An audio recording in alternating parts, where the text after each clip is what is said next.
Buenas tardes, hermanos, ¿cómo están? Gracias a Dios, me da gusto verlos, qué bueno que nos damos cita en esta oportunidad. Vamos a estudiar en esta noche la escritura a través de un tema que tiene por título La paz verdadera. La paz verdadera. Y vamos a Juan 14, 27, por favor, y damos lectura. Dice el Señor Jesús: la paz os dejo, mi paz os doy. Yo no os la doy como el mundo la da. No se turbe vuestro corazón ni tenga miedo. Vamos a orar. Señor, venimos a ti con una clara conciencia, Señor, de que nuestra necesidad de tu guía, de tu dirección es básica en nuestras vidas. Venimos a ti con humildad, reconociendo que sin ti estamos perdidos. Que tu palabra es una lámpara que usa, Señor, para alumbrar nuestros caminos, la manera en la cual nuestros pies se dirigen en esta tierra. Sin tu palabra y sin la iluminación de tu Espíritu Santo, estamos en obscuridad. Hemos venido a ti con el propósito de ser direccionados, ser guiados, ser dirigidos hacia una forma de vida que sea agradable a ti, Señor, que te glorifique y que nos permita llegar al propósito, que es vivir para tu gloria y honra. Señor, ayúdanos en esta noche, que tu palabra penetre en nuestro corazón y continuemos experimentando la renovación de nuestra mente y de nuestra vida. Te lo agradecemos y lo pedimos, pidiéndote perdón por el pecado que cometemos. En el nombre de Jesús te amamos y bendecimos y te damos las gracias. Amén. Bueno, la paz, hermanos, dice el Señor Jesús: la paz os dejo, mi paz os doy. No os la doy como el mundo la da, no se turbe vuestro corazón ni tenga miedo. Creo que no hay duda de que el concepto de la paz en sí como término y como expectativa, hoy en día más que nunca goza de mucha popularidad porque vivimos en una condición de conflicto a nivel general. Desde los elementos más nucleares de la sociedad, la familia, el matrimonio y la sociedad misma en todos los sentidos, con todos los alcances territoriales, se encuentra en una condición de ausencia de paz, de conflicto. Nada menos en las noticias hace unos días, seguramente se enteraron, hermanos, comentaban que solamente en 3 países del mundo se han utilizado dinámicas de detonación de artefactos, de dispositivos bélicos, utilizando mecánicas teledirigidas a través de drones. Y eso sucede en Medio Oriente y sucede en Apatzingán, en nuestro estado. O sea que somos un botón muestra de un importante avance en la tecnología bélica, hermanos. En algo estamos a la vanguardia, ¿verdad? Y esto únicamente para darnos cuenta el ejemplo de las condiciones en las que vive el mundo, ¿no? Nuestro país y localidades como nuestro estado, pues son un ícono representativo del conflicto en el cual vivimos en términos generales. Hoy la noticia de que en nuestra ciudad todas las tortillerías tendrían que estar cerradas por problemas con la delincuencia organizada. Nosotros veníamos de Apatzingán y dijimos vamos a comprar tortillas acá porque en Uruapan seguramente no van a haber tortillas, ¿verdad? Una condición de amenaza, una condición de incertidumbre, una situación de miedo general en la sociedad. Y por eso comento que ante tales situaciones la paz es un concepto que cobra popularidad, es algo que todos desearíamos experimentar. Pero lamentablemente también refleja esta búsqueda que humanamente se desarrolla hacia esa realidad que al final es utópica, es una realidad imposible de alcanzar, es una especie de quimera, es un sueño, una expectativa que sabemos que en realidad no va a lograr experimentarse.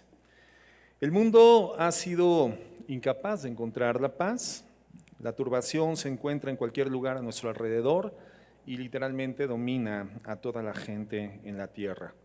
Hay una ausencia de paz personal, hermanos, hay una ausencia de paz matrimonial, hay una ausencia de paz familiar, hay una ausencia de paz local, nacional, internacional.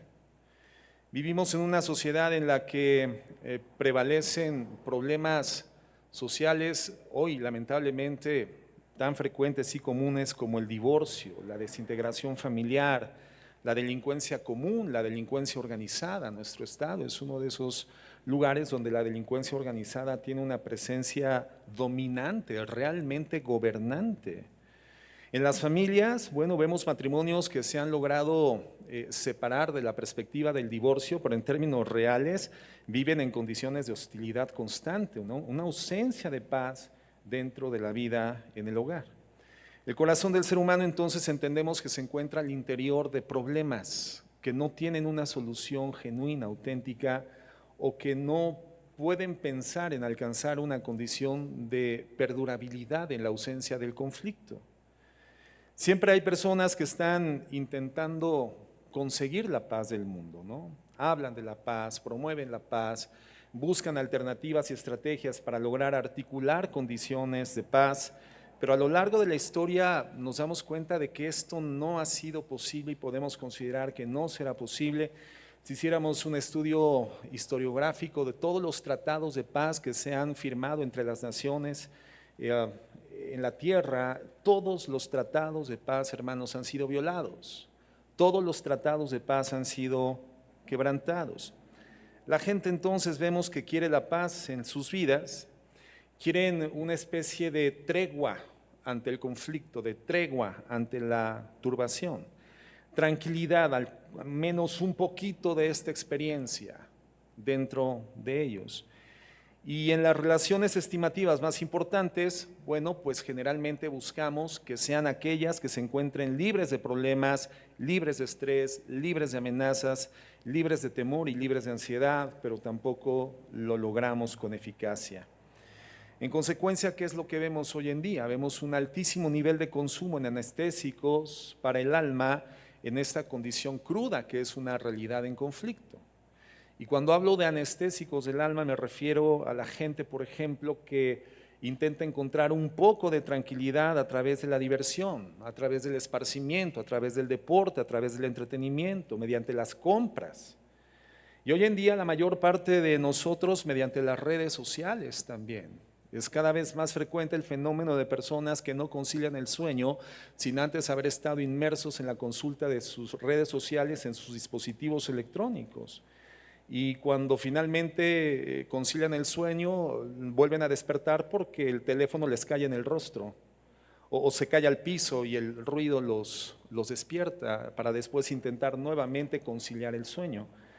Ayer estábamos escuchando un podcast, mi esposa y yo, donde una doctora, una médico, comentaba que si lográramos hacer o si viéramos un mapeo cerebral sobre cómo se da la transmisión de impulsos eléctricos cuando estamos frente a la pantalla de nuestros dispositivos consultando las redes sociales. Esa es una transmisión de actividad eléctrica impresionante y ella comentaba, es como cuando se presentan estas imágenes en cámara rápida, ¿verdad? De una persona que está en la oscuridad en una ciudad y las luces destellan por todas partes. Es una transmisión impresionante de electricidad, por lo tanto, la peor forma de intentar conciliar el sueño es consultando tus redes sociales antes de dormir. Porque en vez de que haya una disminución de la actividad cerebral, hay un incremento intenso de la misma. Y entonces cuando se concilia el sueño no es un sueño profundo, es un sueño superficial, no hay una restauración de las condiciones cerebrales, no existe un genuino descanso. Pero a través de estas dinámicas, ante la ausencia de condiciones de paz, intentamos encontrar anestésicos que nos hagan cuando menos considerar la posibilidad de tener cierto distanciamiento del conflicto, cierto distanciamiento de la turbación. ¿Y qué decir de las drogas? El consumo de drogas, de tabaco, de alcohol, etcétera. Entonces, a nivel social se busca la paz mediante otras dinámicas, por ejemplo, el cambio de gobierno, mediante el cambio de la política, el cambio económico, mediante los cambios religiosos, pero de la misma forma al ser humano le ha sido imposible encontrar la paz a través de estas dinámicas. Nosotros somos un ejemplo de esto. Hace unos años la mayor parte del pueblo mexicano fue a las urnas a hacer su sufragio electivo, ¿verdad? Su voto popular, favoreciendo lo que se denominó la 4T, la cuarta transformación en el país, y la verdad es que no vemos que en términos reales haya ninguna transformación. Pero esa transformación, hermano, no es una oferta de nuestro actual gobierno, es la oferta de todas las condiciones y plataformas políticas históricas de los diversos partidos, o los únicos dos partidos que antes del actual gobierno gobernaron en el país, y finalmente no ha habido ninguna transformación, ningún cambio sustancial, ningún cambio genuino que garantice que existirá la paz en los años subsecuentes en nuestra nación. Al contrario, cada vez más conflictos. Y esto sucede, hermano. Ahora, ¿qué le toca a un cristiano? A un cristiano, bueno, si nuestro actual presidente ha definido su proceso de cambio administrativo, político, social, como la 4T, y si vemos que evidentemente la 4T no está funcionando, ¿qué nos toca hacer? Nos toca orar por la 4T. Nos toca orar por el gobierno y por su sistema de gobierno, por sus dinámicas políticas, por su estilo administrativo, que eso en alguna forma esté respaldado por Dios. Eso es lo que nos toca a nosotros, no levantarnos en señalamientos o burlas en contra del gobierno, no. Nuestro llamado es a orar por los gobiernos porque son establecidos por Dios, y de esta forma la Biblia dice que estaremos nosotros en concordancia también con los designios soberanos del Señor, porque quien establece al gobernante es Dios. Y oponernos al gobierno, hermano, nos lleva justamente a incidir en una condición de conflicto. Y a través del conflicto intentar encontrar la paz. ¿No? Si tú te das cuenta, el propósito de las guerras no es otro sino establecer condiciones de paz, ¿no? Cuando el vencedor finalmente define lo que será establecido como forma de vida comunitaria en una sociedad, entonces se pretende la paz a través de la guerra, la mejor oferta a través de la guerra. Y esto, hermano, es una antítesis de lo que en términos reales podremos concebir como paz, ¿no? Entonces, la gente busca la paz o se anestesia con estos distractores para no sufrir de manera tan continua esa circunstancia de hostilidad en la que se desarrolla el mundo. Es imposible la paz, hermano, para el mundo, porque entre la gente que no conoce a Dios no hay paz. Entre la gente que no conoce a Dios no hay paz. Seguirá siendo una utopía, una quimera, un sueño inalcanzable, una realidad que jamás tendrá efectos en la experiencia humana. Entonces, ¿qué sucede? La gente termina conformándose con una definición, digamos, minimalista de la paz. Y entonces la gente del mundo piensa que la paz, cuando menos, se podría definir con la tranquilidad de un momento, la calma de un momento, una tregua ante el conflicto. De hecho, los historiadores han definido la paz como la ausencia del conflicto. Pero hay una paz que es diferente, una paz que no es la que el mundo concibe como paz. El mundo piensa, bueno, estaremos en paz cuando el conflicto deje de existir. Es decir, en esta casa finalmente estaremos en paz cuando le cambie el carácter a mi esposa. Cuando termine su ciclo menopáusico, yo creo que entraremos en paz en esta casa. O vamos a estar en paz cuando mi esposo sea liberado del estrés, y por eso lo quiero llevar al psiquiatra, cuando menos al psicólogo, porque está muy estresado y todo es conflicto en el hogar. Y vamos a estar en paz en la casa cuando nuestros hijos finalmente entiendan la importancia de la obediencia. O cuando se vayan los hijos. O la mujer que dice, en esta casa estaremos en paz, y mi marido ya no regresa, Señor, que ya no regrese para que estemos en paz. Entonces el mundo asocia la paz con la ausencia del conflicto. Cuando las circunstancias que causan la turbulencia, la inestabilidad o la incertidumbre dejan de existir, y cuando dejen de existir estaremos en paz. Pero sucede un problema. Aun cuando en alguna forma tengamos ciertas habilidades y destrezas para darle solución al conflicto y lo resolvamos, ¿qué crees? Viene otro, y otro, y otro, y otro, y otro. Y entonces nos damos cuenta de que la paz de ninguna forma está asociada a los conceptos del mundo que establecen la percepción de la misma en función de la ausencia del conflicto. No es así. La paz que el Señor Jesucristo nos da es una paz completamente diferente.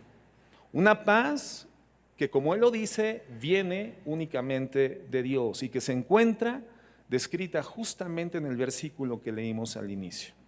Solamente Dios, hermanos, mediante su palabra puede definir qué es la paz real.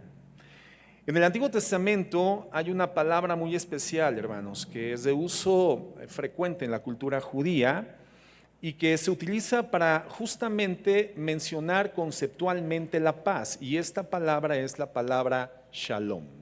Seguramente la hemos escuchado. Es muy frecuente dentro del argot, digámoslo así, de la forma de expresión cristiana, sobre todo en algunos segmentos del cristianismo, que han creído que la inclinación de la iglesia tiene que ser la judaización, ¿no? Ser judaizantes. Y seguramente tú has escuchado hermanos que se saludan shalom o se despiden shalom, pero lamentablemente creo que esto es una manera de trivializar lo que contiene en sí la palabra shalom, lo que significa el contenido, la sustancia, la esencia de la palabra shalom para los judíos. Estas comunidades cristianas donde ves que los hermanos van con sus kipás en la cabeza, los hermanos y hermanas con unas especies de mantillas a la usanza judía, y durante los servicios se tocan los cuernos de cornero, ¿verdad? De carnero, los shofares, ¿verdad? Y el problema no es tocar el shofar, sino cuando tienen que sacudir el shofar y también terminan bautizando a la vieja usanza a toda la gente, ¿no? Y entonces, bueno, hay una inclinación hacia el judaizamiento, siendo cristianos, pero eso es una desviación en la correcta interpretación de la palabra de Dios, por supuesto. La palabra shalom, hermanos, es una palabra muy común entre el pueblo judío y de hecho es un saludo habitual entre ellos. Y esta palabra comienza a ser usada como un saludo entre cristianos, pero tenemos entonces, si lo vamos a utilizar, que saber qué es lo que significa. Esta palabra forma parte de la cultura judía desde el principio. Cuando un judío le dice a alguien shalom, ¿qué es lo que le está diciendo? Es una palabra muy grande, hermanos, que en esencia involucra que el máximo nivel de bienestar y el máximo nivel de satisfacción venga sobre la vida de esa persona, pero no solamente sobre su vida, sobre su familia, sobre su matrimonio, sobre sus hijos, sobre sus negocios, sobre sus empleados, sobre su ministerio, sobre sus consiervos, sobre todos los elementos que constituyen el entorno comunitario, social de esa persona. Eso significa la palabra shalom. Es como si alguien le dijera a otra persona: deseo para ti todo lo que es bueno, todo lo que es bendito, todo lo que es satisfacción, la totalidad del contentamiento en tu corazón. Esa es la palabra, hermano, que los judíos utilizan con contexto en el Antiguo Testamento para desearse algo mucho más grande que el concepto que el mundo tiene sobre la paz. ¿Verdad? La palabra shalom, que significa paz, encierra todos estos elementos que el mundo no introduce dentro de su concepto de paz, porque la paz para el mundo simplemente es que se me acaben los problemas, pero la paz, hermano, desde la perspectiva divina es mucho más. En el Nuevo Testamento, la palabra que se traduce como paz del griego es eirene, y significa algo muy parecido. Es un estado de tranquilidad del alma, es un alma descansada, es un alma satisfecha. Tú puedes ver que se termina el conflicto con tu esposa en casa y eso no significa que vayas a estar satisfecho. Tú puedes dar término al conflicto en alguna área de tu relación con tus hijos, pero eso no significa que estés experimentando el máximo nivel de bienestar y bendición de Dios sobre tu vida y en tu relación con tu hijo. Simplemente se te acabó el conflicto. El problema entonces, hermanos, es cuando nosotros no logramos entender y desarrollar el concepto de la paz en nuestra vida, en nuestra mente, en el corazón y por consecuencia en nuestro estilo de vida. Pero esto que acabo de mencionar sobre lo que significa la palabra shalom en el hebreo y eirene en el griego, literalmente es la perspectiva bíblica de la paz. Ahora, fuera de las escrituras entonces, ¿con qué se conforman las personas? Con algo que es muchísimo menor a eso. La humanidad definiría la paz primordialmente en términos negativos, como lo hemos comentado, es decir, estar sin problemas, estar sin conflictos, estar sin estrés, sin hostilidad, sin ansiedad, sin turbación. La paz para el mundo es la ausencia de lo que los turba, es estar libre de las cosas que le causan aflicción. Pero todo esto, hermano, es una definición incompleta de paz. Sin embargo, es la única paz que el mundo te puede ofrecer. No hay más. El mundo no tiene más. Es la única paz que en el mundo podemos experimentar. Es la única paz. Una temporalidad rápida y además remota, ocasional, esporádica, casi circunstancial, de ausencia de conflicto, de ausencia de turbación, de ausencia de estrés, de ausencia de ansiedad, de ausencia de problemas, de ausencia de escasez. Y es que cuando termine la escasez, entonces experimentaré la paz. Bueno, pues qué concepto tan triste y limitado tienes de la paz.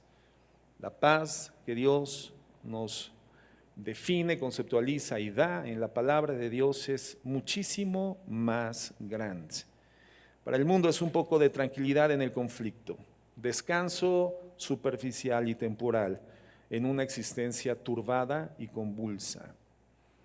Entonces, la aflicción, hermanos, no es otra cosa sino la naturaleza de personas caídas, viviendo en un mundo caído, chocando con otras personas caídas.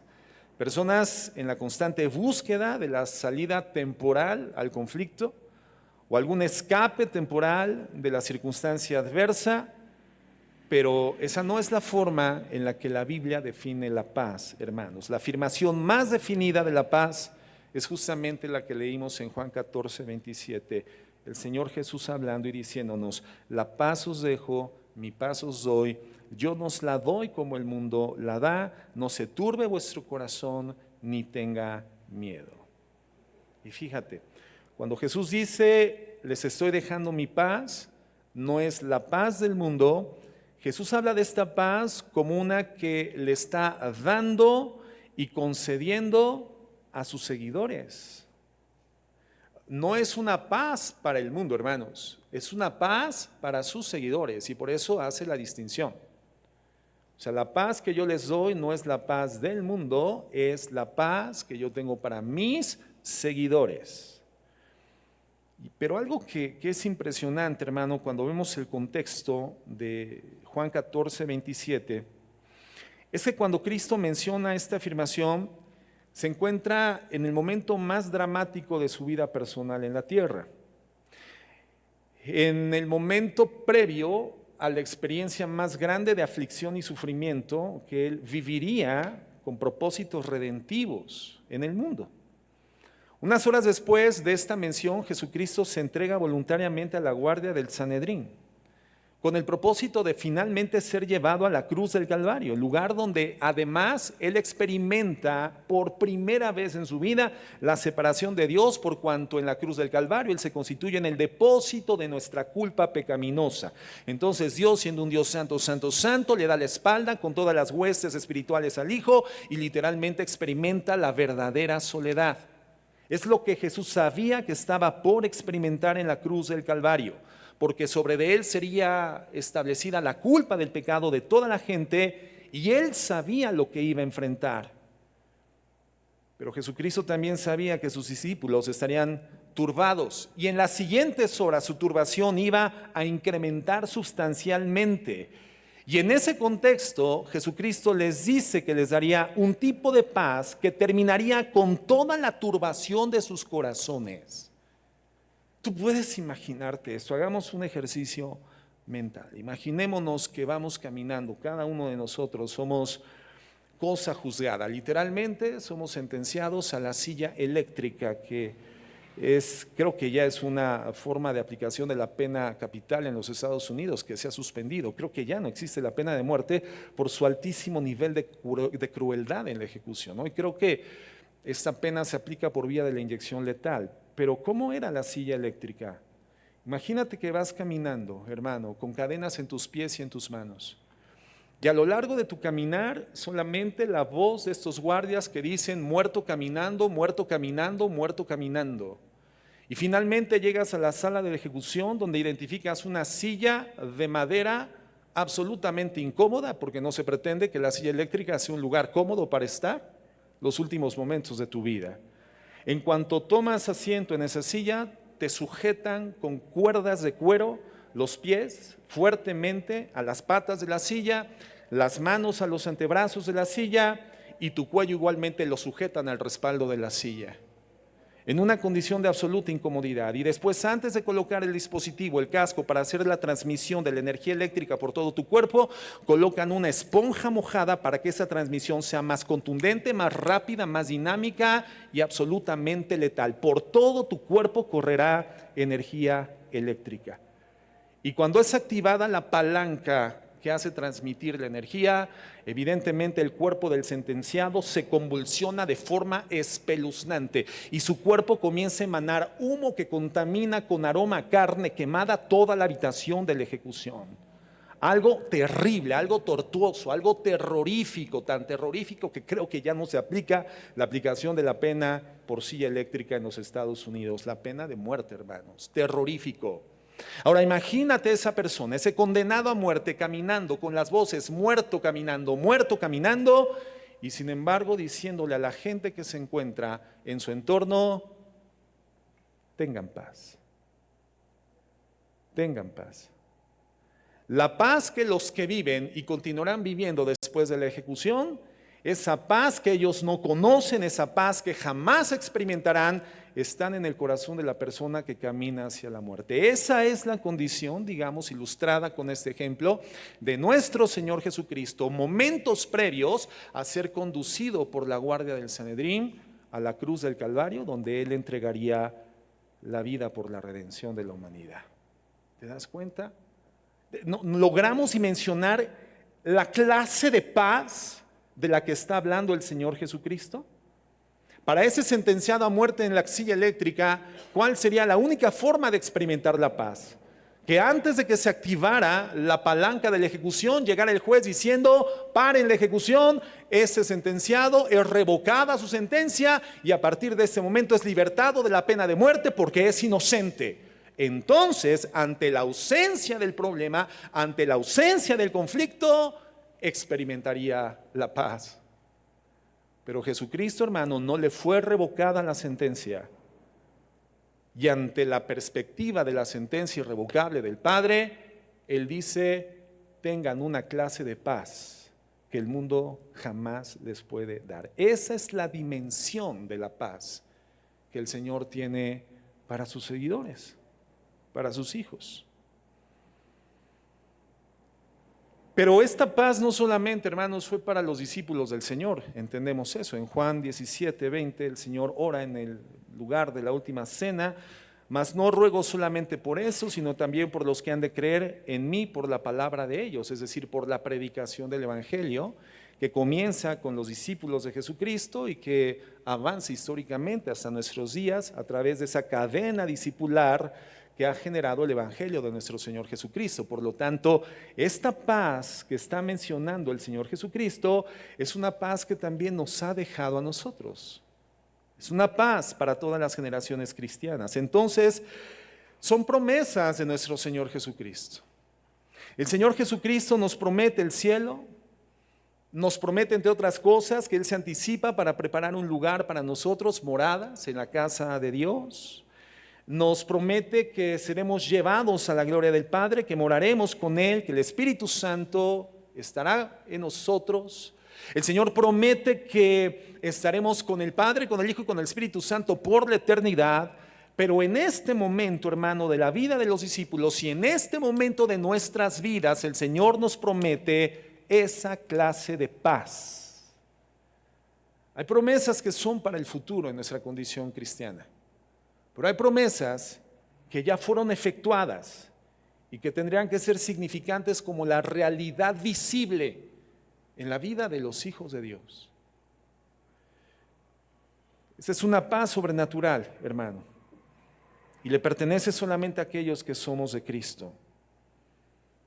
Hay 4 características y esta tarde creo que veremos una nada más y en el siguiente estudio abordaremos las últimas, pero hay características de esta paz en este versículo.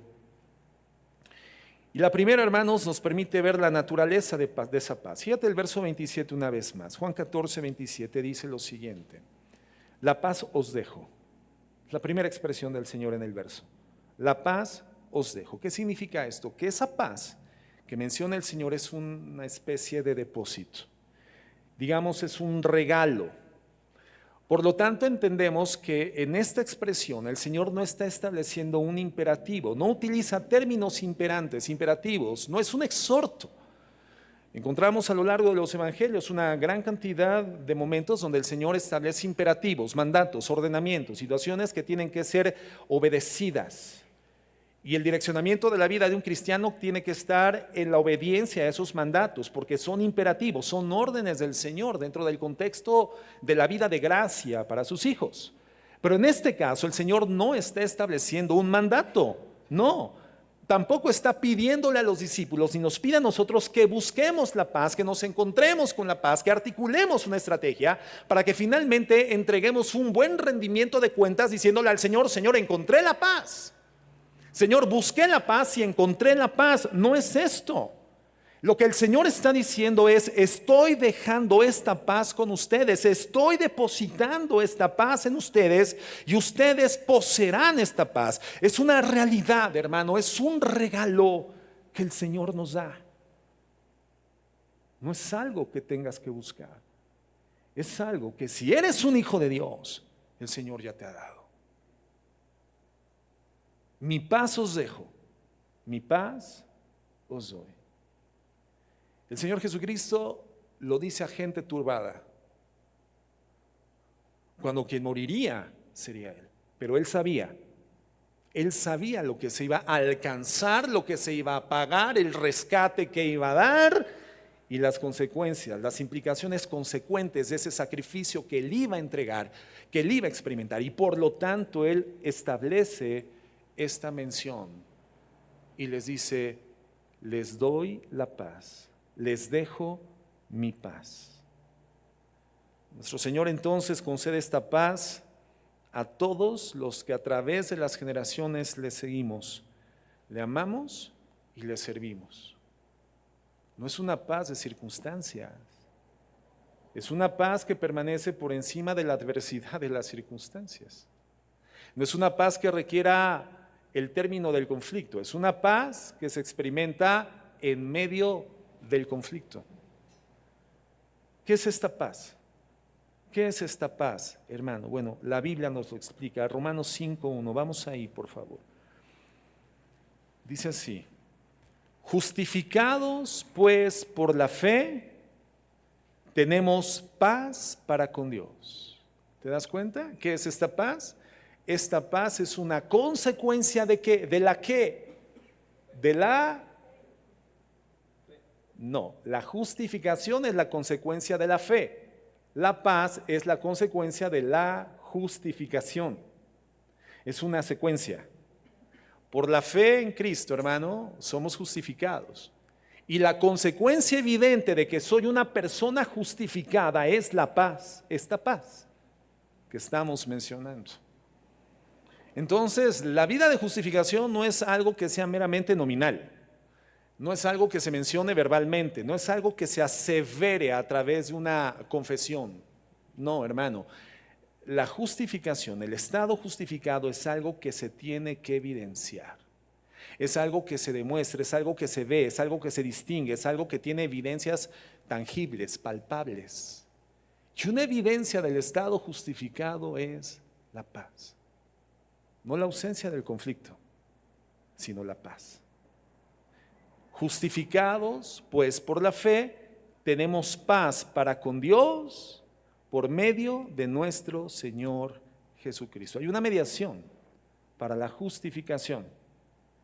Y la mediación es nuestro Señor Jesucristo. Por eso, hermano, digo, ya sabemos, no es ni la Virgencita de Guadalupe, ni la Virgencita del Colorín, ni de Medjugorje, ni ningún santo, ningún mediador, ninguna filosofía, sistema de pensamiento, sistema religioso. No, es absolutamente categórica la mención escritural y por lo tanto ahí está el depósito de nuestra confianza. Justificados pues por la fe tenemos paz para con Dios por medio de nuestro Señor Jesucristo. Entonces la Biblia nos está hablando, hermanos, de la naturaleza de esta paz, y la naturaleza de esta paz es la paz con Dios. Es la paz con Dios. Hermanos, estamos en paz con Dios, y por eso Pablo en Efesios 6:15 menciona el Evangelio como el Evangelio de la El evangelio de la paz, la buena noticia de que a través del sacrificio de Cristo en el Calvario nosotros entramos en una condición de paz con Dios. Y esta paz, hermano, requería de una mediación para poder ser reconciliados. Tú te has dado cuenta, hermano, cuando hay sociedades en conflicto, países en conflicto, que están dispuestos en cierta medida a darle solución a esas dificultades y a cortar esas distancias, se establecen mediadores de paz. ¿Te acuerdas cuando surgió el EZLN por ahí del año 1994 en nuestro país? Inmediatamente el gobierno estableció y nombró a los mediadores para la paz. ¿Y lo lograron? Hasta el día de hoy no, hermano. ¿Y dónde están esos mediadores? Algunos ya están bajo tierra. Hermano, sin embargo, la paz, aún en condiciones terrenas, entendemos que requiere de una mediación para poder acortar la distancia y establecer una condición de paz. El mediador es nuestro Señor Jesucristo. Y a través de la mediación del Señor Jesucristo, hoy hemos sido reconciliados. Él nos reconcilió, un mediador eficaz, efectivo, perfecto, infalible, que nos permite hacer lo que no teníamos con Dios, que es paz, el evangelio de la paz. Solamente Cristo trae paz entre el pecador y Dios. Y esto es lo que la justificación hace. Este es el alcance de la justificación. Cuando Dios te declara justo, cuando Él pone la justicia de Cristo sobre ti, eres declarado justo. Eres justificado por la fe en Cristo y por la obra que Él realiza en la cruz del Calvario. Entonces es en la cruz donde Jesucristo paga el castigo por nuestro pecado y eso permite a Dios imputarnos, ponernos su justicia, la justicia de Cristo, hermano, en nosotros. Y esto es un decreto divino. La justificación por medio de Jesucristo es un decreto. ¿Qué es un decreto, hermano? ¿Cómo podríamos definir lo que es un decreto? Un decreto es un ordenamiento, pero procedente de una autoridad soberana, con cumplimiento garantizado y en condiciones irrevocables. Eso es un decreto. Por eso, cuando nos enseñaron en alguna perspectiva teológica que nosotros podíamos decretar, no le podemos decretar ni a nuestro perro, mi hermano. Porque las órdenes que les damos a nuestros perros, a nuestras mascotas, continuamente son violentadas y no son obedecidas. Las órdenes que les damos como padres a nuestros hijos continuamente son violadas, son desatendidas. Hermano, no existe soberanía en nuestras vidas, ni siquiera en nuestro propio carácter. Los decretos, hermanos, proceden de autoridades soberanas. Su cumplimiento es garantizado y su condición es irrevocable. Esa es la condición de un decreto. Y la única entidad en el universo que tiene y cubre este perfil es Dios, soberano. Garantiza el cumplimiento de lo que establece y lo que establece es irrevocable. Porque Dios no es hombre para mentir, ni hijo de hombre para arrepentirse. Lo que Él dice, se hace. Entonces, ¿la justificación qué es, hermanos? Es un decreto. No es algo que esté en nosotros, es algo que se lleva a cabo externo a nosotros mediante un Dios soberano. Somos declarados justos en base a la fe en nuestro Señor Jesucristo y su justicia nos es puesta, nos es imputada. A partir de ese momento estamos en una posición justa delante de Dios y en consecuencia tenemos paz para con Dios. Por lo tanto, la paz en un hijo de Dios es un decreto. Entonces, un elemento significativo, distintivo de un hijo de Dios no es una vida sin conflicto, es una vida de paz. Por supuesto, el cristiano es alguien que progresa en la capacidad espiritual, intelectual y procedimental para resolver sus conflictos. Pero hoy resolvemos conflictos por la gracia de Dios, por la sabiduría espiritual, porque el Señor nos da destreza, nos da capacidad, inteligencia, sabiduría, iluminación, revelación en la palabra. Sin embargo, hoy resolvemos un conflicto, pero mañana tendremos otro conflicto. Y lo resolveremos, pero tendremos otro conflicto. Por lo tanto, la vida de un hijo de Dios no se distingue por la ausencia del conflicto, se distingue por la paz en su corazón, a pesar del conflicto. La vida de un hijo de Dios ya no es una vida convulsa, desequilibrada, inquieta. Porque la paz de Dios es un decreto, hermanos. Es un ordenamiento soberano que Dios ha establecido por causa de la justificación en nuestras vidas. Y el Señor nos dice, se los dejo. En su corazón está establecida la paz, porque yo lo decreté como consecuencia de la justificación. Todo cristiano tiene paz con Dios. ¿Cuántos sabemos esto aquí? ¿Cuántos saben que tienen paz con Dios? ¿Cuál tendrá que ser la consecuencia de tu paz con Dios? Paz en toda tu forma de vida. Paz ante toda la experiencia de la vida. Paz, hermanos. ¿Y qué dijimos que era la paz? Un alma descansada. Un alma tranquila. La experiencia del bienestar en el alma, en la mente, en las emociones, en los sentimientos, la experiencia del más grande bien espiritualmente, y ese más grande bien es la reconciliación con Dios. La consecuencia es el descenso de esa reconciliación con Dios en todas las experiencias de mi vida, aun cuando mi vida transite en medio de conflictos. Antes de que fuéramos salvos y viniésemos al conocimiento de Cristo, nuestra situación era bien diferente, hermanos. En Romanos 5:10 la Biblia dice que éramos enemigos de Dios. Éramos enemigos de Dios, un conflicto sin resolver con el Señor. Vivíamos aislados de la vida de Dios, de las promesas de Dios, y aun cuando decíamos que amábamos a Dios, odiábamos a Dios, y esa es la realidad. Esa es la realidad. Y la expresión falsificada, mentirosa de nuestro amor por Dios se reducía a una forma de referirnos verbalmente hacia Él. ¿Cómo solemos, sobre todo en la cultura latinoamericana, particularmente en México, hermano, referirnos a las personas a las que amamos como a nuestra mamá? Por ejemplo, a nuestra mamá la amamos y cuando le queremos mostrar verbalmente el nivel de nuestro amor por Él, le decimos mamacita, mamita, tu papá, papito, papacito. A tu hijo le dices hijito, si se llama Luis, Luisito, Pedro, Pedrito, Laura, Laurita, Ángel, Angelito, y todo lo hacemos diminutivo cuando queremos expresar amor. Y de hecho parecería como que existe cierto grado de violencia o agresividad cuando le decimos a la gente de manera normal. Y entonces lo tenemos que hacer diminutivo para expresar cuánto te amo, y entonces eres mi mamita, mi papacito, mi hijito, mi amorcito, mi cielito lindo.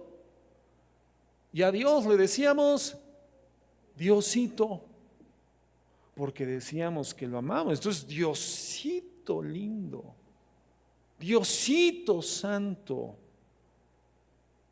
Pero ¿qué dice Dios de su pueblo en el Antiguo Testamento? Y esto reverbera hacia la gente que no lo conoce. Este pueblo de labios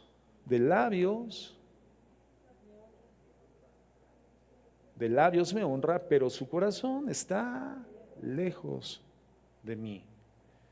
O sea que, como decíamos el domingo, ¿no? Al reino de los cielos no entramos de dientes para afuera, ¿no? En aquel día llegarán muchos en mi nombre, dice el Señor, y me dirán, Señor, Señor, en tu nombre hicimos muchos milagros, echamos fuera demonios, hicimos milagros, ¿verdad? Y el Señor dice, de dientes para afuera, nadie entra en el reino de los cielos, nadie entra. No es por palabras, hermanos, no es así. La realidad es que eso éramos enemigos de Dios. Y así de alejados estábamos del Señor, éramos enemigos, pero fuimos reconciliados con Dios. Fuimos reconciliados con Dios. ¿Y por qué hoy ya no nos atrevemos a decirle al Señor, Diosito lindo? ¿Por qué ya nadie que entiende esto le dice Diosito? ¿Por qué? Porque hoy conocemos quién es Dios.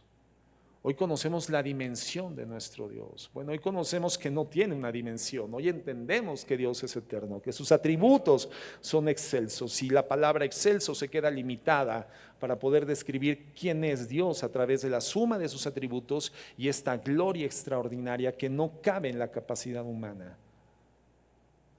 Una forma en la cual tú puedes manifestar que hoy conoces y amas a Dios y le sirves con integridad es la forma en la cual te refieres a Dios. Por eso en esas comunidades que se autodefinen como cristianas y se refieren a Jesús como Chuchito, Chuchito y yo, y qué onda carnal, refiriéndose a Jesús porque es su hermano mayor, eso es una torpeza, es una evidencia de la ausencia del conocimiento de quién es el Dios de la redención. Hoy conocemos quién es nuestro Dios y que fuimos reconciliados con Él. Fíjate lo que dice Romanos 5:10. Porque si siendo enemigos fuimos reconciliados con Dios por medio de la muerte de su Hijo, la mediación de una muerte, hermanos, la de Jesucristo, mucho más estando reconciliados seremos salvos por su vida. Y no solamente eso, sino que también nos gloriamos en Dios por el Señor nuestro Jesucristo, por quien hemos sido ahora reconciliados. Hemos recibido la reconciliación, dice la Biblia. Reconciliación. El Señor nos acercó hasta el punto más próximo y el punto más próximo establece la paz.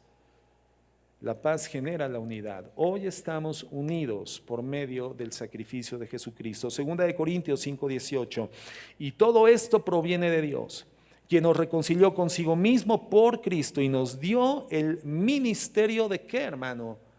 El ministerio de la reconciliación. ¿Te das cuenta? Como estudiábamos el domingo, ¿no? Esta oración dentro del Padre Nuestro, la oración modelo, venga tu reino, no es sino una oración con un carácter misionero, evangelístico, porque es solo el establecimiento del reino de los cielos en este tiempo en el corazón de los hombres lo que permite que el gobierno del Señor se establezca. Nosotros somos llamados a predicar el evangelio y eso significa venga tu reino, y somos ministros de esta reconciliación que nosotros experimentamos. Que por la muerte de Jesucristo, hermano, esa mediación gloriosa, donde Él lleva la culpabilidad nuestra, por la cual nosotros merecíamos la muerte, el Señor en la cruz establece el intercambio, donde Él recibe la culpa y nosotros recibimos la santidad, la culpa que Él no vivió y la santidad que nosotros no vivimos. Ese intercambio nos permite ser presentados delante de Dios por su gracia como personas justas. Y entonces el conflicto con Dios quedó resuelto por medio de Cristo en la cruz. Esto proviene de Dios. Y ahora, ya reconciliados nosotros, el Señor nos pone la tarea, el designio, la asignatura de ministrar esta reconciliación, hablarle a la gente de esta reconciliación. ¿Y en qué consiste esta reconciliación? Dice el verso 19, que Dios estaba en Cristo reconciliando consigo al mundo, no tomándole en cuenta a los hombres sus pecados, y nos encargó a nosotros la palabra de la reconciliación. Hay una reafirmación, hay una confirmación de que somos nosotros los asignados al cumplimiento de esta mención, de esta tarea y de esta predicación. Que Jesucristo en la cruz del Calvario y el Padre estaban reconciliando al mundo con Dios por medio de ese sacrificio.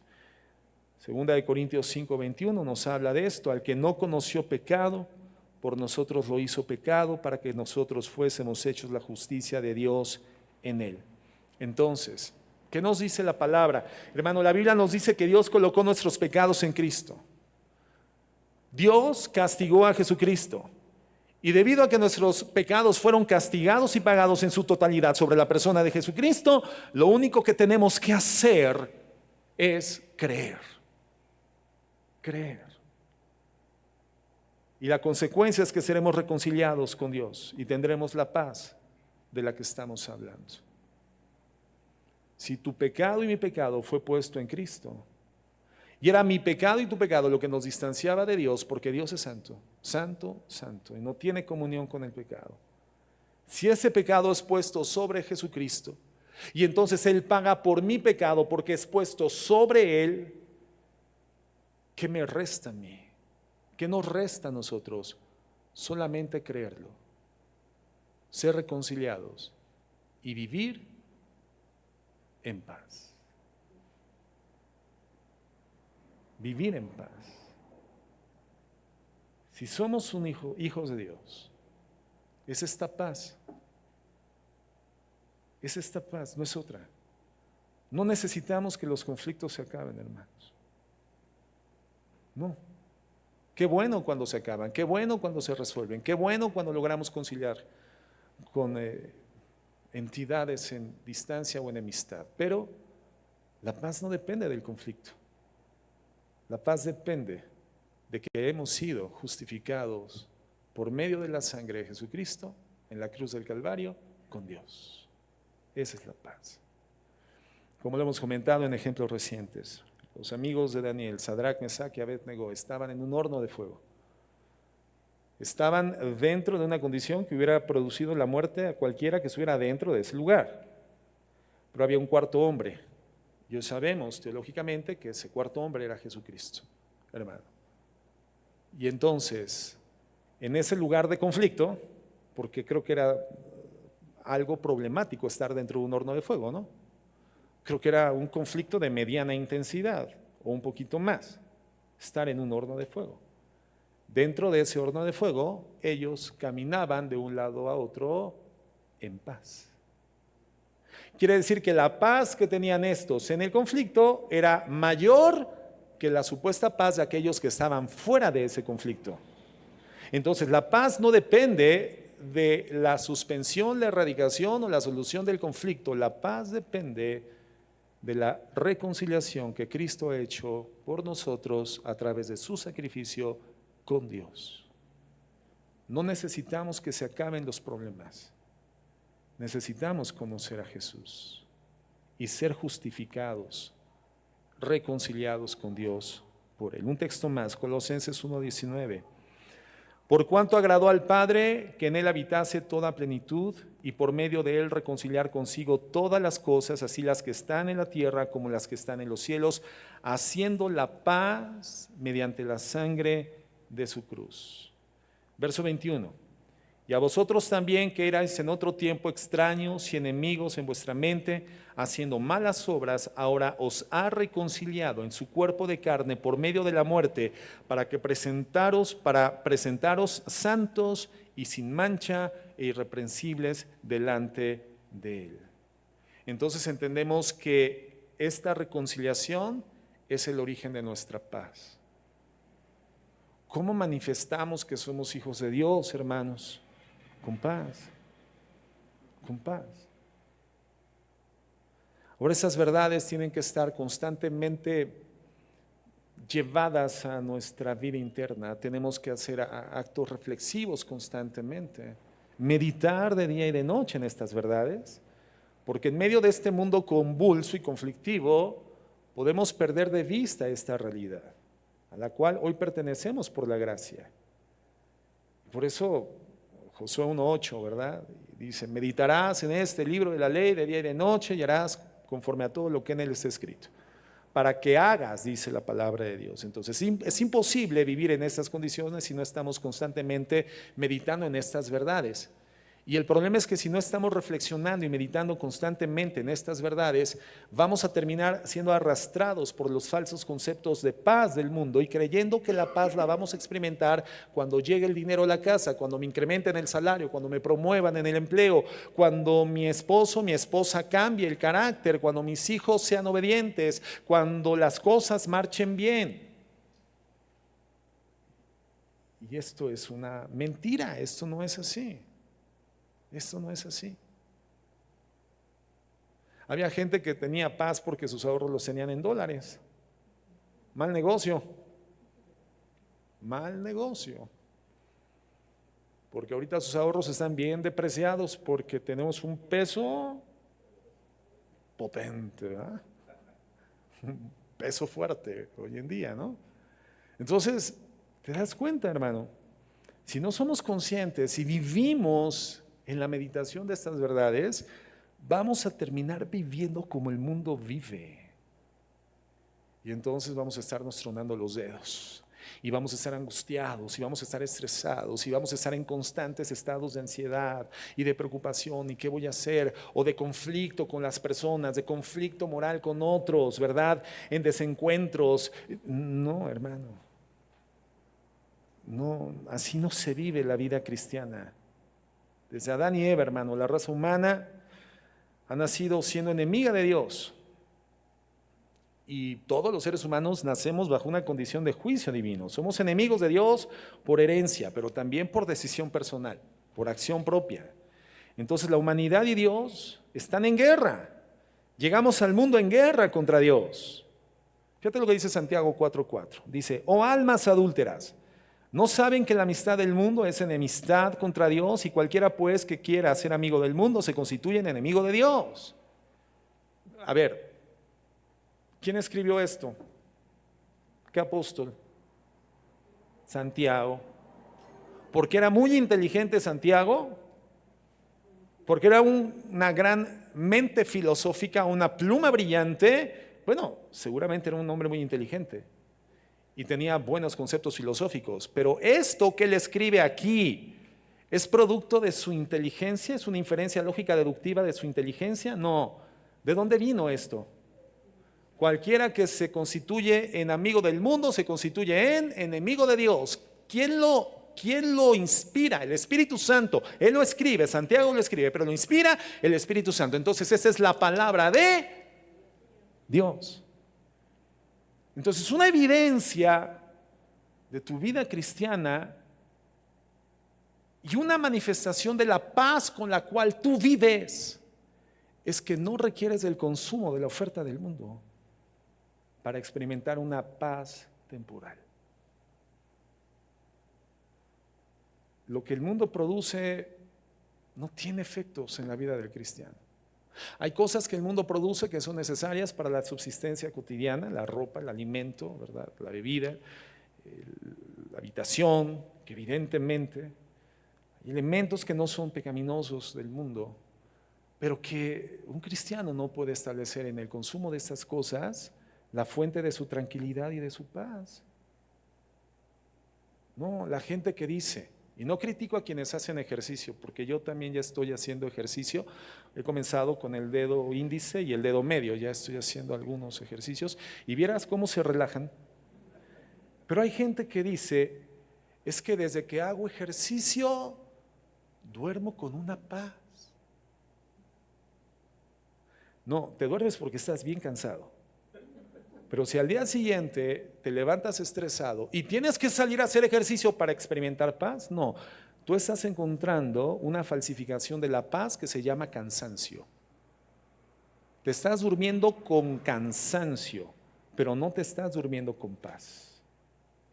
Y entonces creer que lo que el mundo produce es algo que te da una paz, es mentira.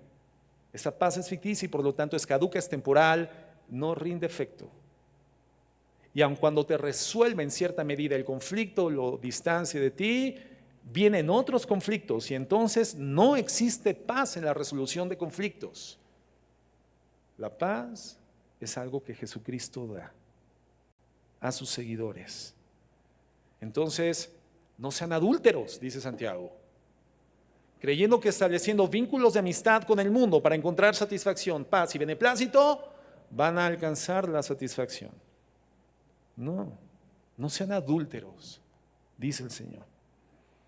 El Evangelio de paz es el mensaje de que los enemigos pueden ser reconciliados con Dios.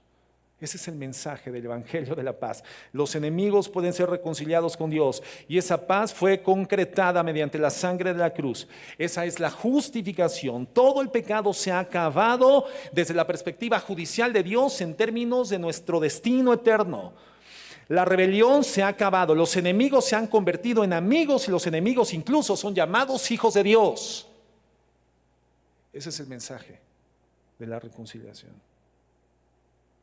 Y este es el mensaje que produce la paz en el corazón del ser humano. Se nos da la bienvenida a la familia de Dios y la presencia de Dios para siempre. Entonces Cristo hizo la paz al tomar nuestro castigo totalmente y somos reconciliados y ahora tenemos paz con Dios para siempre. Él nunca nos dejará, Él jamás nos va a desamparar. Estaremos en la presencia del Padre, del Hijo y del Espíritu Santo para siempre. Quiero que vayamos a Romanos 8:31, por favor, porque ahí vemos la descripción de esta paz y con esto voy a concluir en esta noche. Es un texto que con regular frecuencia citamos, pero que quiero que con la guía del Espíritu Santo podamos analizar más si Dios nos bendice. Dice Romanos 8:31, dice, ¿qué pues diremos a esto? Es una pregunta que exige una respuesta. Pero resulta que este es el tipo de pregunta que se define literariamente como retórica, que involucra que su respuesta está dentro de la misma pregunta. ¿Qué pues diremos a esto? Si Dios es por nosotros, ¿quién contra nosotros? Hermano, pensemos eso. ¿Se acuerdan del ejemplo del tren del que hablábamos hace unas semanas? La diferencia entre estar con el pie atorado en la vía y ver que el tren viene hacia ti, eso inequívocamente va a generar en ti cierto nivel de inquietud, cierto nivel de ansiedad, cierto nivel de desesperación, cierto nivel de estrés y un miedo que al final embarga tu alma, porque sabes que en cuanto el tren llegue y toque la superficie de tu piel, va a seguir con todo lo demás y te va a pulverizar, te va a detonar, te va a matar. Entonces lo que experimentas ante esa circunstancia, cuando el tren está contra ti, es un miedo imposible de resolver. Pero ¿qué si tú eres quien va dentro del tren? Y no solamente vas dentro del tren, sino además estás dentro de una alcoba, un camerín agradable, cómodos, sillones acoginados, una habitación limpia con ese aroma nuevo de las habitaciones de hotel, con una ventana panorámica que te permite apreciar y disfrutar el paisaje extraordinario del campo por donde transita en la vía ese tren, y además toca a la puerta un porter, ¿verdad? Una persona a tu servicio que te dice que quiere un jugo de naranja, unos huevitos benedictinos con su pan tostado, embarrado con mantequilla y mermelada. ¿Cuál sería tu experiencia dentro de esa alcoba, en ese tren, con ese nivel de atención? ¿Sería miedo? No sería miedo, porque no estás contra el tren, estás en el tren. ¿O quién diría, no, con mermelada? No, no me digas mermelada, porque entonces siento ansiedad. No, pan tostado, no, pan tostado, jugo de naranja, no, jugo de naranja, no. ¿Quién haría eso? ¿Quién reaccionaría así? Nadie. Hermano, porque es muy diferente estar contra el poder del tren o estar siendo llevado en el poder del tren. Vas a llegar a tu casa y con tranquilidad y a tiempo. El Señor Jesucristo nos dice eso: yo soy el camino, la verdad y la vida. Nadie viene al Padre si no es a través de mí.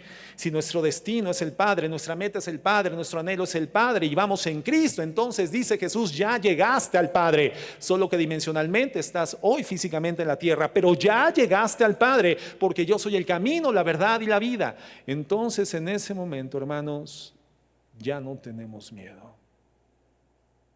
Si ya llegué al Padre, si ya fui reconciliado con el Padre por medio de la sangre de su cruz, por su muerte y su sacrificio, si ya tengo paz con Dios, el Señor dice, si Dios es por nosotros, ¿quién contra nosotros? Eso es paz. 32. El que no escatimó ni a su propio Hijo, sino que lo entregó por todos nosotros, ¿cómo no nos dará también con Él todas las cosas? ¿Quién acusará a los escogidos de Dios? ¿Quién podrá levantarse en señalamiento de un hijo de Dios si Dios es el que justifica? ¿Y cuál es el resultado de la justificación, hermano? La paz. ¿Quién es el que te condenará? Cristo es el que murió, más aún el que también resucitó, el que además está a la diestra de Dios, el que también intercede por nosotros. Entonces, ¿quién te condena? Entender esto. Ahora, la respuesta es nadie. Nadie puede, y si nadie me puede condenar delante de Dios, porque el conflicto con Dios ya fue resuelto por medio de la sangre de Jesucristo en la cruz del Calvario, fui reconciliado, fui justificado y ahora tengo paz para con Dios, entonces ¿quién me puede condenar? Y cuando alguien se levante condenando mi vida, no me puede robar la paz, porque la paz con Dios es un decreto divino en el fundamento jurídico de la muerte de Cristo, redimiendo mi vida. Entonces tengo paz. Aunque la gente se levante, me critique, me juzgue, me señale, ¿quién puede condenar a un hijo de Dios? La respuesta es implícita: nadie. 35. ¿Quién nos separará del amor de Cristo? ¿Te das cuenta lo que vamos a leer a continuación? ¿Dónde se encuentra el fundamento de nuestra paz? En que hemos sido justificados a través de una reconciliación en el fundamento de la muerte de Jesucristo en el Calvario, la cual es entregada por el Padre a favor de toda la humanidad, efectiva hacia aquellos que la creen, pero para toda la humanidad por amor, porque de tal manera amó Dios al mundo que entregó a su Hijo unigénito para que todo aquel que en él cree no se pierda, mas tenga la vida eterna. Entonces, si hoy soy justificado por los efectos activos de ese amor en mi vida, entonces ¿quién me puede separar del amor de Dios? Y si yo sé que el amor de Dios es una garantía salvífica en mi vida activa, entonces, aunque las circunstancias sean malas, no pierdo mi paz. Y por eso dice, ¿quién me podrá separar del amor de Cristo? ¿Tribulación? ¿Angustia? ¿Persecución? ¿Hambre? ¿Desnudez? ¿Peligro? ¿Espada? ¿Te das cuenta?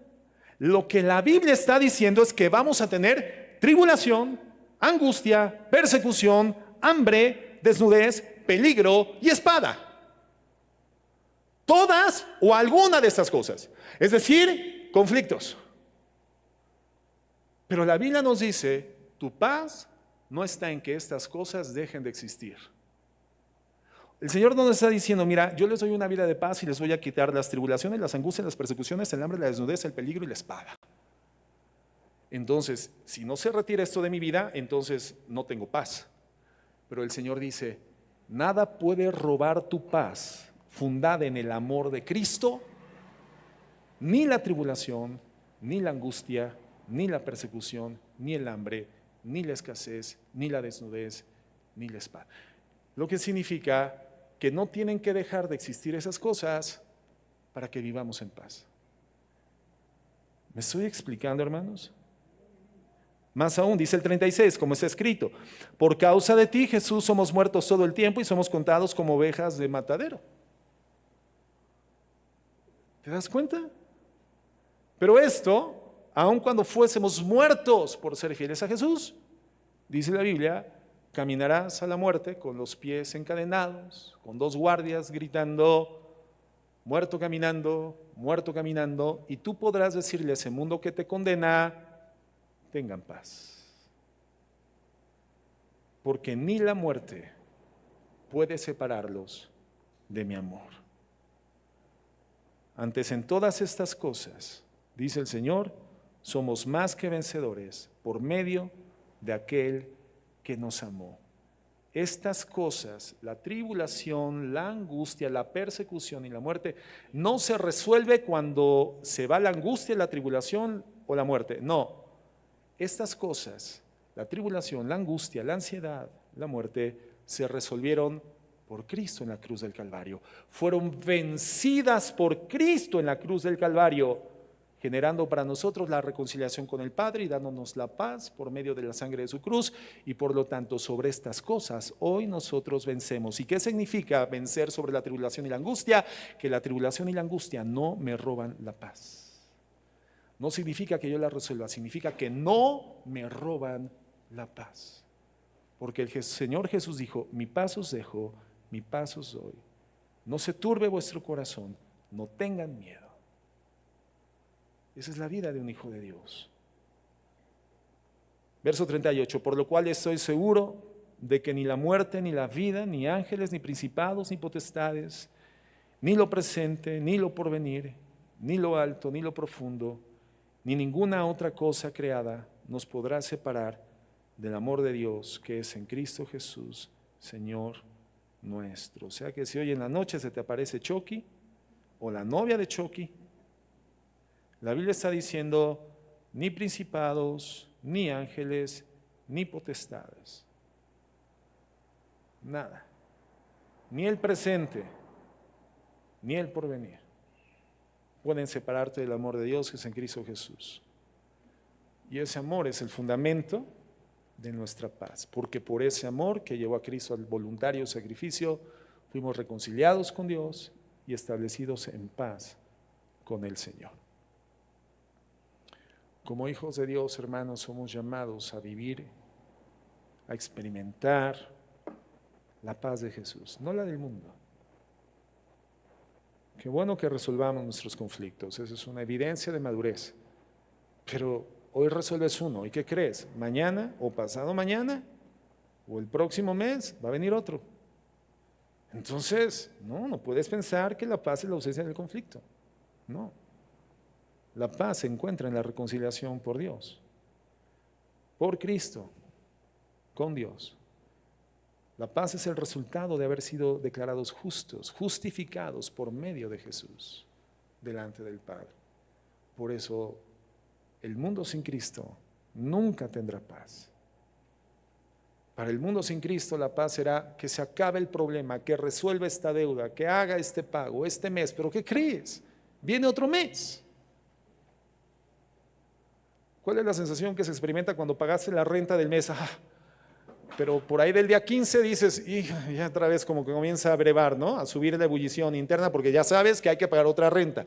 Pagaste la letra del auto, la letra de la casa, ya un descanso. Pero es temporal porque viene otro día de pago y otro día de pago y otro día de pago. Y hermanos, si eres cliente de Infonavit ya conoces el concepto de eternidad. Ya no tengo que explicar qué es ser eterno. Son deudas que no se acaban. Te acompañan toda la vida. Entonces, hermano, no, ahí no está la paz. Porque en este mundo seguirán habiendo conflictos. La paz es el resultado de haber sido justificados por medio de nuestro Señor Jesucristo, por su sangre, su sacrificio en la cruz del Calvario. El resultado es la paz. Y el Hijo de Dios vive con esa paz, que es sobrenatural y sobrepasa el entendimiento humano. El mundo no lo entiende, nosotros lo vivimos y lo entendemos por su gracia y revelación. ¿Cómo estamos viviendo el día de hoy?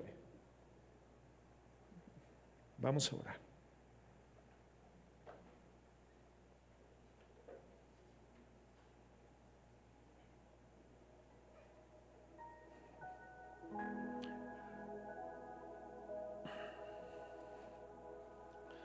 Señor, gracias. Gracias, Jesús.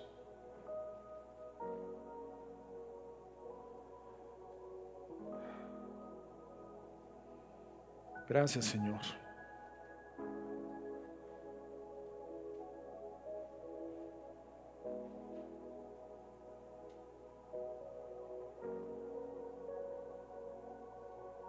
Por darnos la paz. La paz verdadera.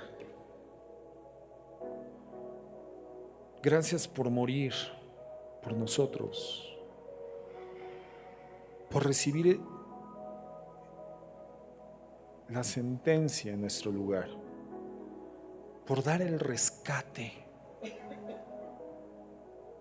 por salvarnos de esa condición deplorable. Gracias por nulificar el conflicto, el único conflicto que sí nos quitaba la paz y el único que necesitaba ser resuelto para experimentar la paz, el conflicto con Dios. Porque el pecado fue quitado de en medio, Señor. Y hoy podemos caminar a través de ti